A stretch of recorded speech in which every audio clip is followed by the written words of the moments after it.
So guys, for the first step, you're going to head over to search and type in edit group policy. Click on it.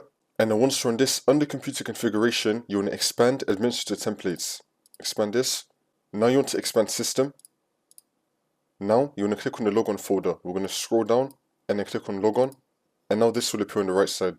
And then once you're on this, you want to find turn on convenience pin sign in. Double click on it. And then once you're on this, you want to set this to enabled and then click on OK. And now for the next step, we're going to scroll up. You want to minimize system and you want to expand the Windows components. Now we're going to find Windows Hello for Business. We're going to scroll down. I'm going to make this a bit bigger. You want to find Windows Hello for Business. Click on this.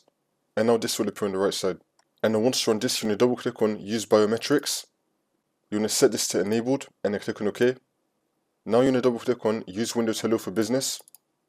You want to set this to enabled as well and then click on OK.